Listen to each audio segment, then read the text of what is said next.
Good evening. তো আমি আজকে পার্কে গিয়েছিলাম। পার্কটা দেখো, এবার আমি ছোট স্লিপারে উঠে পড়লাম।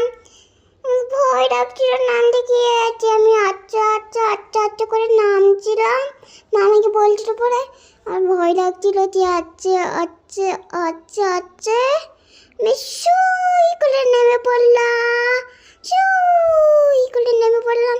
দিয়ে এবার দাঁড়াতে আমি বড় পার্কে। আর দেখো পার্কে কি সুন্দর জোরালো জায়গা আছে, খেলানো জায়গা আছে। মা আমাকে ঘুরিয়ে ঘুরিয়ে দেখাচ্ছে। তো আমি বড় স্লিপারে উঠে পড়েছি। এবার দেখো আমি নামবো। আচ্ছা তোলে সুই করে নেমে পড়বো। সুই আমি নেমে পড়লাম। দিয়ে আমি তাড়াতাড়ি একটি টিনিটের ওপর উঠলাম।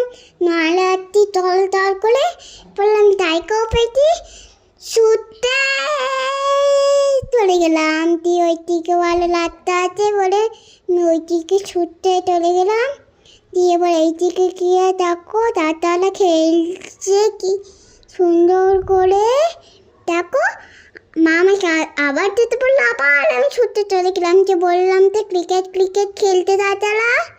দিয়ে চলো যাচ্ছি। কত নিচে ফুল দেখতে পেলাম।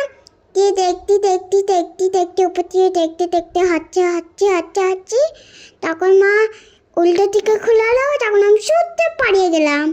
যে আবার ওই দিকে হেঁটে যাচ্ছি। দিয়ে যাচ্ছি। দিয়ে আমার সাথে আমার কিছু ওই দেখো চলে তো মাটি। দিয়ে মা আমাকে যেতে বললাম, আমি দাঁড়ি ওই দিক থেকে আর একটা মাছি অন্য ধরে এলো, দিয়ে আমাকে ধরে ফেললো। দিয়ে আমি মাটিটাকে চলে আর একটা মাটি আমাকে কোলে উঠিয়ে নিল। আর কত ভালোও আছে দেখো।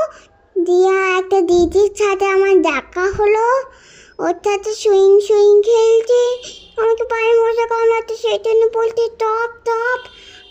দিয়ে একটা যাওয়ার সময় বিড়াল দেখতে পেলাম। বিড়াল আমার থেকে ছুটতে পালিয়ে গেল। দিয়ে মিয়াও আমি করছি